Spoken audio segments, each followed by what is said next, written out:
Hi guys வணக்கம். So food safety ஆஃபீஸருக்கான notification அப்படிங்கிறது சீக்கிரமாக வரும் அப்படி சொல்லிட்டு நம்ம ஆல்ரெடி மென்ஷன் பண்ணியிருந்தோம் கரெக்டா. ஸோ அதை பற்றின டீட்டெயில்ஸ் வந்து ஒன் பை ஒன்னாக நம்ம வந்து பார்த்துக்கிட்டு இருக்கோம். இந்த வீடியோவில் வந்து டிஎன்எம்ஆர்பி ஃபுட் சேஃப்டி ஆஃபீஸருக்கான எக்ஸ்பெக்டட் கட் ஆஃப் வந்து எந்த ரேஞ்சில் வந்து இருக்கலாம் அப்படின்னு சொல்லிட்டு ஒரு சின்ன அப்டேட் அப்படிங்கிறத நம்ம வந்து கொடுக்க போகிறோம் கரெக்டாக. ஏன்னா கட் ஆஃப் அப்படிங்கிறது வந்து மோஸ்ட்லி நம்மளோட டார்கெட் என்னவா இருக்கணும் அப்படின்னு சொல்லிட்டு நமக்கு வந்து ஒரு ஐடென்டிஃபிகேஷனை வந்து ஒரு என்ன சொல்ல நம்மளோட பிளான் வந்து பெர்ஃபெக்டாக இருக்கிறதுக்கு யூஸ்ஃபுல்லாக இருக்கும் கரெக்டாக. என்ன வேணாலும் சொல்லலாம். ஏன்னா இந்த எக்ஸாம் அப்படிங்கிறது லட்சக்கணக்கான பேருக்கு எழுதுறாங்களே தவிர வேலை வாய்ப்பு அப்படிங்கிறது இப்போ 2021 பார்த்தீங்கன்னா வெறும் 119 வேகன்சி தான். 119 பேர் மட்டும்தான் வந்து கிளியர் பண்ணியிருப்பாங்க கரெக்டாக. அப்போ அந்த கடைசி மார்க் யார் எடுக்கிறாங்களோ அதுதான் கட் ஆஃப் அப்படிங்கிறது வந்து ஃபிக்ஸ் பண்ணுறாங்க, ஃபைனல் பண்ணுறாங்க. அந்த மாதிரி வந்து இப்போ அந்த கட் ஆஃப் அப்போது 2026 என்னவாக இருக்கலாம். நீங்கள் வந்து அதாவது நீங்கள் இப்போ ஒரு ரேஸில் தான் ஓடிக்கிட்டு இருக்கீங்க கரெக்டா. ஸோ இந்த ரேஸில் வந்து யார் ஃபஸ்ட்டு வர்றாங்களோ அவங்களுக்கு வந்து வேலை வாய்ப்பு அப்படிங்கிறது அவங்க வந்து கொடுப்பாங்க கரெக்டா. ஸோ அந்த மாதிரி வந்து நீங்கள் இப்போ ஃபஸ்ட்டு வரணும் அப்படின்னா முதல்ல இப்போ 200 கொஸ்டின் 100 மார்க்ஸ் கரெக்டா. ஸோ இந்த இதில் வந்து பார்த்தீங்கன்னா 200 question objective type of multiple choice கொஸ்டினில் இங்கிலீஷில் மட்டும்தான் இந்த கொஸ்டின்ஸ் அப்படிங்கிறது இருக்கும். 200 ஆப்ஜெக்டிவ் டைப் கொஸ்டின் கொடுத்துருக்காங்க. ஒவ்வொரு கொஸ்டினுக்குமே வந்து பார்த்தீங்க அப்படின்னா 0.5 மார்க் அப்படின்னு சொல்லிட்டு கொடுத்துருக்காங்க கரெக்டா. நெகட்டிவ் மார்க் அப்படிங்கிறதே கிடையாது கரெக்டா. So 0.5 mark. So there is no negative mark. Okay, so அவங்களே வந்து கிளியராக மென்ஷன் பண்ணிட்டாங்க. அப்போ வந்து 2 hour 200 கொஸ்டின் 2 மணி நேரம் 100 question 200 question 100 marks maximum mark வந்து பார்த்தீங்கன்னா 100 மார்க் அப்படின்னு. ஏன்னா 0.5 மார்க் கரெக்டா. ஸோ இதில் வந்து மினிமம் குவாலிஃபைங் மார்க்ஸ் அப்படிங்கிறது அதர்ஸை பொறுத்தவரை அதர்ஸ் அப்படிங்கிறது என்னது பிசி எம்பிசி அதே நேரத்தில் ஜென்ரல் கேண்டிடேட் எல்லாத்துக்குமே இதை வந்து மொத்தமாக கொடுத்துருக்காங்க அதர்ஸ் அப்படின்னு சொல்லிட்டு. யூஸ்வலாக அதர்ஸ் அப்படின்னா ஜென்ரல் தான் குறிக்கும். பட் இங்கே வந்து அவங்கள மென்ஷன் பண்ணாதனால மற்றவங்களை பொறுத்தவரை 35 மார்க் அப்படிங்கிறது மினிமம் ஆகும். எஸ்சி எஸ்டி அண்ட் எஸ்சிஏ பொறுத்தவரை 30 மார்க் அப்படிங்கிறது மினிமம் குவாலிஃபைங்க சொல்லியிருக்காங்க கரெக்டா. ஆனால் இந்த மினிமம் குவாலிஃபை ஆகி உங்களுக்கு ஏதாச்சும் யூஸ் இருக்குமான்னு கேட்டிங்கன்னா கிடையாது கரெக்டாக. அதான் உண்மை. ஏன்னா மினிமம் குவாலிஃபை ஆகி என்ன யூஸ்?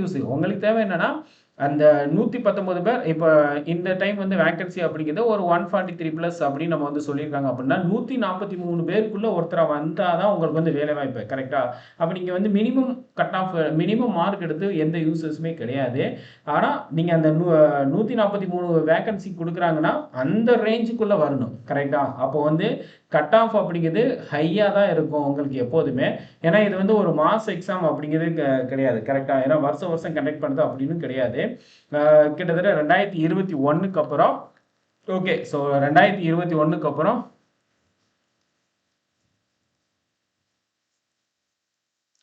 இப்போ 2026 இந்த நோட்டிஃபிகேஷன் அப்படிங்கிறது எக்ஸ்பெக்ட் பண்ணுறோம் கரெக்டா.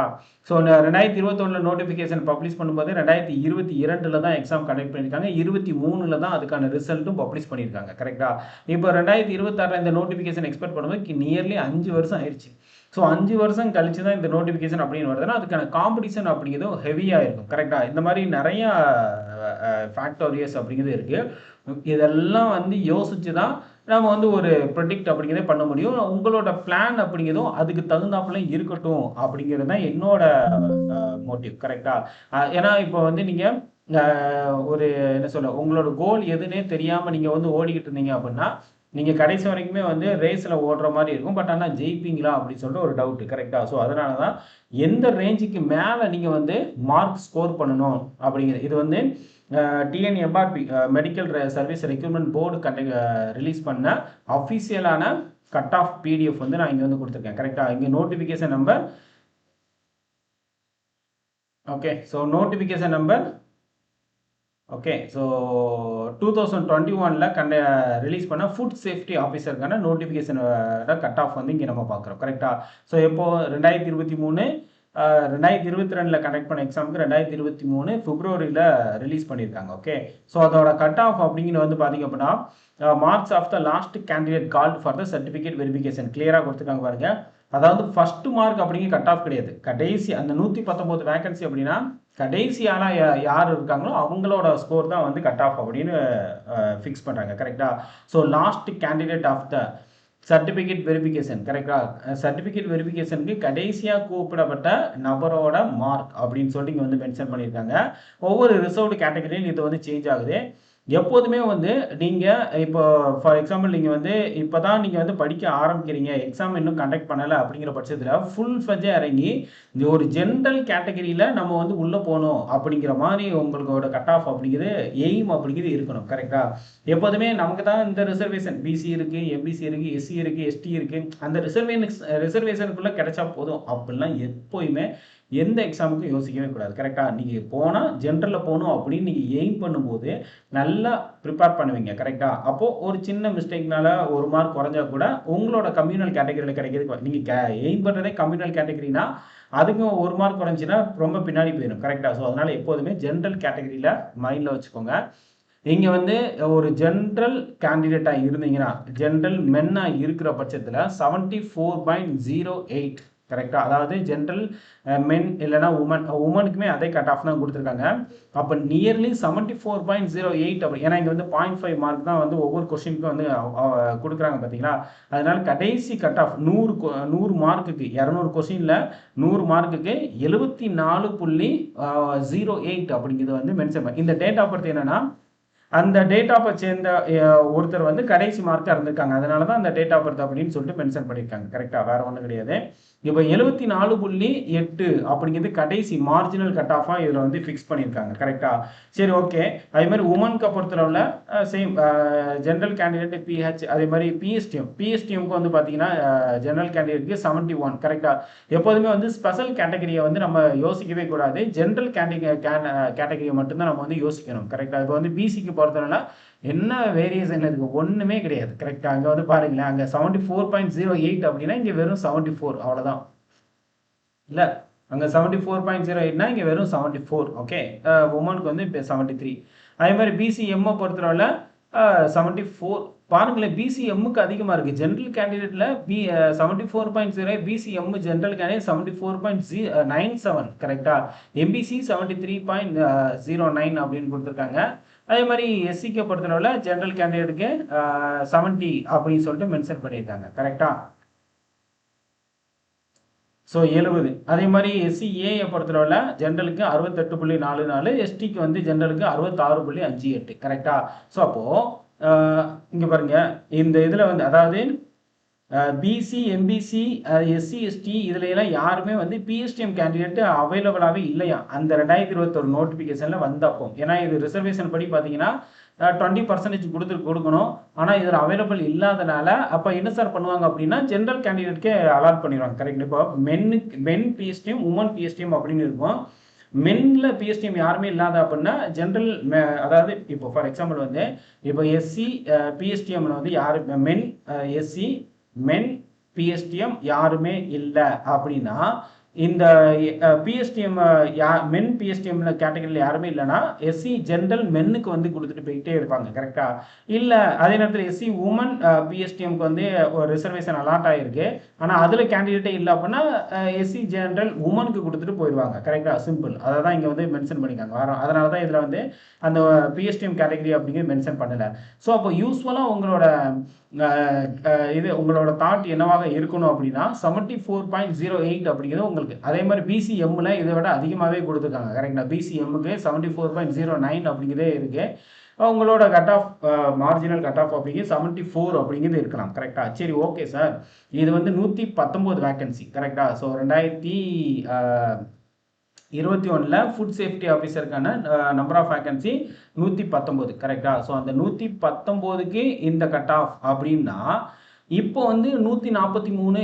நான் மறுபடியும் சொல்கிறேன், இது வேக்கன்சி அதே மாதிரி கொஸ்டின் பேப்பரோட ஸ்டாண்டர்டு இதை பொறுத்து கட் ஆஃப் அப்படிங்கிறது சேஞ்ச் ஆகும் கரெக்டா. ஸோ அதையும் நான் வந்து மென்ஷன் பண்ணிடுறேன் ஓகே. ஸோ ஒரு நிமிஷம், இந்த கட் ஆஃப் அப்படிங்கிறது எதை வச்சு ஃபேக்டர்ஸ் வந்து டிசைட் பண்ணுறாங்க அப்படின்னா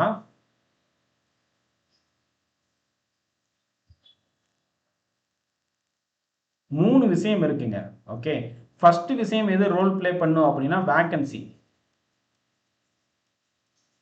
கரெக்டா? ஸோ வேக்கன்சி அப்படிங்கிறது ஃபஸ்ட்டு விஷயமா இருக்கும். ஏன்னா அதிகமாச்சு அப்படின்னா கொஞ்சம் கம்மியாகும். கம்மியாச்சுன்னா வேக்கன்சி கட் ஆஃப் அதிகமாகும். கரெக்டா?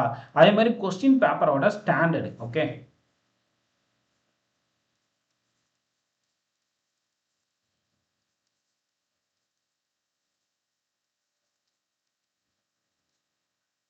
கொஸ்டின் பேப்பரோட ஸ்டாண்டர்டு ஹார்டாக இருந்துச்சு அப்படின்னா குறையும், ஈஸியாக இருந்துச்சுன்னா அதிகமாகும். கரெக்டா?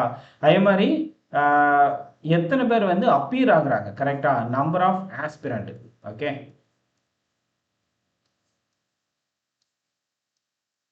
கரெக்டா? So number of candidate. So இவங்க எல்லாருமே இதுதான் வந்து மேஜராக டிசைனிங் பண்ணுறது. இந்த 3 ஃபேக்டர் தான் உங்களுக்கு வந்து கட் ஆஃப் அப்படிங்கிறத வந்து நிர்ணயிக்கவே செய்யும். கரெக்டா?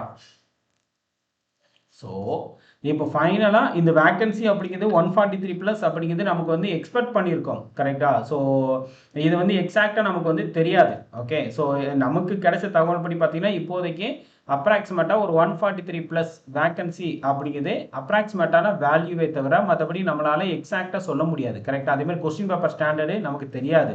ஏன்னா எப்படி வரப்போகுதுன்னு அன்னைக்கு ஆன் ஸ்பாட்டில் தான் நமக்கு தெரியும். அதே மாதிரி நம்பர் ஆஃப் கேண்டிடேட் அப்படிங்கிறது அதுவும் நமக்கு வந்து தெரியாது. கரெக்டாக? ஸோ என்னைக்கு வரப்போதோ அதாவது எத்தனை பேர் அப்பியர் ஆக போகிறாங்க அப்படின்னு சொல்லிட்டு. பட் இது ப்ரீவியஸ் இயர் கொஸ்டின் பேப்பர் எப்போதுமே வந்து ஒரு நார்மலான ஸ்டாண்டர்டாக தான் இருந்திருக்கு. கேண்டிடேட் அப்படிங்கிறது யூஸ்ஃபுல்லாக ஒரே மாதிரி தான் அட்டன் பண்ணுவாங்க. கரெக்டாக? ஸோ அதனால் அதில் பெருசாக பிரச்சனை இருக்காது. ஆனால் கட் ஆஃப் அப்படிங்கிறது இதுக்கு முன்னாடி இருக்கிறத விட ரொம்ப குறையாது. கரெக்டா? ஸோ இப்போ என்னோட ப்ரெடிக்ஷன் என்ன அப்படின்னா 2026. கரெக்டா? ஸோ நல்லா நோட் பண்ணிக்கோங்க. ஃபுட் சேஃப்டி ஆஃபீஸ் எஃப்எஸ்ஓ எக்ஸாமுக்கான 2026 ஓகே கட் ஆஃப் அப்படிங்கிறது என்னோட ப்ரெடிக்ஷன். நான் இது வந்து ஜென்ரல் கேண்டிடேட்டை தான் கொடுக்குறேன். கரெக்டா? ஸோ பிசி எம்பிசி இதுக்கெல்லாம் வந்து இப்போதைக்கு என்னால் கொடுக்க முடியாது. ஏன்னா இது வந்து யூஸ்வலாக அந்தந்த question paper number of candidate இதெல்லாம் வந்து நமக்கு டேட்டா கிடைச்சாதான் வந்து தனித்தனியாக கொடுக்க முடியும். பட் இப்போதைக்கு வந்து நீங்கள் உங்களோட எய்ம் அப்படிங்க ஜென்ரலாகவே இருக்கட்டும். ஸோ அப்போ நீங்கள் ஒரு ஜென்ரல் கேண்டிடேட் எல்லாருமே வந்து ஜென்ரல் கேண்டிடேட்டை யோசித்து ப்ரிப்பேர் பண்ண ஆரம்பிங்க. இந்த டைமில் வந்து 100 கொஸ்டினுக்கு எவ்வளோ கட் ஆஃப் அப்படிங்கிறது இருக்கும் அப்படின்னு என்னோட ப்ரிடிக்ஷன். அப்படின்னா ஒரு கொஸ்டின் பேப்பரும் நமக்கு தெரியாது, எத்தனை பேர் அப்பியர் ஆகுறாங்கன்னு தெரியாது, வேக்கன்சியும் தெரியாது. ஸோ அதனால என்னோட ப்ரிடிக்ஷன் தான் நான் சொல்கிறேனே தவிர மற்றபடி இது எக்ஸாக்டாக நமக்குள்ள என்னாலையும் சொல்ல முடியாது. கரெக்டாக? ஏன்னா இது யாராலையும் சொல்ல முடியாது. உண்மையை சொல்லப்போனால் அன்றைக்கி ரிசல்ட்டுக்கு முன்னாடி வரைக்கும் யாராலையும் சொல்ல முடியாது. கரெக்டாக? ஸோ இந்த டைம் வந்து என்னோட ப்ரிடிக்ஷன் என்ன அப்படின்னா ஒரு 72 மார்க்ல இருந்து அதையும் நம்மளால எக்ஸாக்டா சொல்ல முடியாது. கரெக்டா? 72ல இருந்து ஒரு 78 கொஸ்டினுக்குள்ள. கரெக்டா? Sorry 78 marks. ஓகே. 78 மார்க்ஸ்க்குள்ள இருக்கிறதுக்கே நிறையாவே சான்சஸ் இருக்கு. கரெக்டா? ஸோ அதே நேரத்தில் கொஸ்டின் அப்படின்னு வரும்போது இதை அப்படியே டபுள் டைம் போட்டுக்கோங்க. கரெக்டா? ஸோ 140 ஸோ 144 கொஸ்டின்லேருந்து ஒரு 156 கொஸ்டின் வரைக்கும் நீங்கள் கரெக்டாக அட்டன் அதாவது 100 மார்க்குக்கு 172 மார்க்லேருந்து 78க்குள்ளே கட் ஆஃப் வரதுக்கு நிறையாவே சான்சஸ் இருக்குது. கரெக்டாக? ஸோ அதே நேரத்தில் கொஸ்டினை பொறுத்தளவில் 200 கொஸ்டினில் இது வந்து ஓவராலாக 200 கொஸ்டின். கரெக்டாக? ஸோ 200 கொஸ்டினுக்கு நீங்கள் இப்போ 72 அப்படின்னா அந்த இதை டபுள் த டைம். ஏன்னா இது வந்து 0.5 மார்க் இல்லவா? ஸோ அதனால் 144 கொஸ்டின்லேருந்து ஓகே 156 கொஸ்டினுக்குள்ளே இருந்தீங்க அப்படின்னா ஒரு நல்ல அட்டம்ப்டாக இருக்கும். கரெக்டாக? அதை தாண்டி போகிறதுக்கு வாய்ப்பு குறைவு தான். ஸோ கொஸ்டினை பொறுத்தவரை நீங்கள் 144லேருந்து 156 கொஸ்டின் வரைக்குள்ளே இருந்துச்சுன்னா அது வந்து ஒரு சேஃப் ஜோனாக இருக்கும். இல்லை ஜென்ரல் அதாவது மார்க்ஸை பொறுத்தவரை 72லேருந்து 78க்குள்ளே இருந்தால் அதுவுமே வந்து ஒரு சேஃப் ஜோனாக இருக்கும். கரெக்டாக? ஸோ இந்த டைம் வந்து அதை விட ரொம்பவும் குறையாது. கரெக்டாக? நல்லா புரிஞ்சுக்கோங்க. ரொம்பவும் அதிகமாகாது. ஓரளவு அதே லெவலில் தான் இருக்கிறதுக்கு நிறையவே சான்சஸ் இருக்குது. நல்லா ப்ரிப்பேர் பண்ணிங்க. கொஞ்சம் காம்படிஷன் லெவல் மட்டும் அதிகமாக இருக்கிறத நம்மளால் பார்க்க முடியுது. கரெக்டாக? ஸோ இருந்தாலும் நல்லா படிங்க. உங்கள் மேலே நம்பிக்கை வச்சு நல்லா ப்ரிப்பேர் பண்ணுங்கள். உங்களுக்கு சப்போர்ட் பண்ணதுக்கு நம்ம சைட்லேருந்து கிளாஸஸ் அப்படிங்கிறது அவைலபிளாக இருக்குது. நீங்கள் அதையும் வந்து பயன்படுத்திக்கலாம். ஸோ டிஎன்எம்ஆர்பிக்கான ஃபுட் சேஃப்டி ஆஃபீஸருக்கான இந்த 2026-27 எக்ஸாமுக்கு நம்ம பீனிக்ஸ் கிளாஸ் ரூம் ஆப் வழியாக. கரெக்டாக? ஸோ இது வந்து ஃபுல்லாகவே வந்து ஆப்லேயும் இருக்குது, வெப்சைட்லேயும் நீங்கள் வந்து யூஸ் பண்ணிக்க முடியும். கரெக்டாக? பீனிக்ஸ் ஆப் மூலமாக இதில் என்னென்னலாம் இருக்குது அப்படின்னா டெய்லி லைவ் குவிசஸ் அப்படிங்கிறது இருக்குது, கிளாஸ்லேயும் இருக்குது கரெக்டாக. அதே மாதிரி யூனிட் வைஸ் மார்க் டெஸ்ட் அப்படிங்கிறது இருக்குது. அதே மாதிரி உங்களுக்கு வந்து ஃபுல் மார்க் டெஸ்ட் அப்படிங்கிறது இருக்குது. இ புக்ஸ் அப்படிங்கிறது அவைலபிளாக இருக்குது கரெக்டாக. பிஒய்க்கு previous year question paper discussion அப்படிங்கிறது உங்களுக்கு கண்டிப்பாக இருக்கும் கரெக்டாக. அதே மாதிரி உங்களுக்கு வந்து இதுக்கான கிளாஸஸ் வந்து பார்த்தீங்கன்னா ஃபேக்கல்ட்டி எல்லாருமே மினிமம் 7 வருஷத்துக்கு மேலே எக்ஸ்பீரியன்ஸான ஃபேக்கல்ட்டி டீம் தான் உங்களுக்கு வந்து டேக் கேர் பண்ண போகிறாங்க கரெக்டாக. அதே மாதிரி உங்களுக்கு எதுவும் டவுட் இருக்கிற பட்சத்தில் அட்மிஷனுக்கு இந்த நம்பருக்கு கால் பண்ணி உங்களோட டவுட் வந்து கிளியர் பண்ணிக்கலாம். இல்லை அப்படின்னா phoenixcoaching.in அப்படிங்கிற இந்த வெப்சைட்டில் கூட உங்களால் அட்டன் பண்ணிக்க முடியும் கரெக்டாக. ஸோ இதில் வந்து எல்லாமே வந்து ஆன்லைன் கிளாஸஸ் தான் கரெக்டாக. அதையும் நான் கிளியராகவே சொல்கிறேன். ஃபுட் சேஃப்டி ஆஃபீஸருக்கு எல்லாமே வந்து ஆன்லைன் மோடு கிளாஸஸ் தான், எதுவுமே ஆஃப்லைன் கிடையாது கரெக்டாக. அதே மாதிரி தமிழ் குவாலிஃபிகேஷன் கிளாஸஸுமே இதில் வந்துடும், குவிசஸ் எல்லாமே வந்துடும் கரெக்டாக. இது எல்லாத்துக்குமே வந்து கோர்ஸ் ஃபீஸ் அப்படிங்கிறது 4,999 மட்டும்தான் கரெக்டாக. ஸோ தேவைப்படுறவங்க சீக்கிரமாக ஜாயின் பண்ணிக்கோங்க. அதே மாதிரி உங்களுக்கு எதுவும் டவுட் இருக்குங்கிற பட்சத்தில் இந்த நம்பருக்கு கால் பண்ணியோ இல்லை வாட்ஸ்அப் மூலமாகவோ உங்களோட டவுட்டை வந்து கிளியர் பண்ணிக்க முடியும். அதே மாதிரி நீங்கள் பீனிக்ஸ் கிளாஸ் ரூம் அப்படிங்கிற ஆப் மூலமாக இந்த எக்ஸாமை வந்து நீங்கள் இந்த கோர்ஸ் வந்து அவைலபிள் பண்ணிக்க முடியும். இல்லை அப்படின்னா phoenixcoaching.in அப்படிங்கிற இந்த வெப்சைட் மூலமாகவும் உங்களால் இந்த கோர்ஸை வந்து அவைல் பண்ணிக்க முடியும். தேவைப்படுறவங்க யூஸ் பண்ணிக்கோங்க, சப்ஸ்கிரைப் பண்ணிக்கோங்க கரெக்டாக. ஸோ இந்த வீடியோ உங்களுக்கு யூஸ்ஃபுல்லாகவும் இன்ஃபர்மேட்டிவாகவும் இருந்திருக்கும் அப்படின்னு சொல்லிட்டு நம்புகிறேன். அடுத்த வீடியோவில் இன்னொரு நிகழ்ச்சியில் இன்னொரு நிகழ்ச்சின்னு பாருங்களேன். இந்த நிகழ்ச்சி பார்த்த எஃபெக்ட் வேற ஒன்றும் கிடையாது. ஸோ அடுத்த ஒரு வீடியோவில் நான் உங்களை மறுபடியும் சந்திக்கிறேன் கரெக்டாக. ஸோ இப்போதைக்கு இந்த வீடியோவை நம்ம எண்ட் பண்ணிக்கலாம். நெக்ஸ்ட் வீடியோவில் மீட் பண்ணுறேன். நன்றி, வணக்கம், தேங்க்யூ.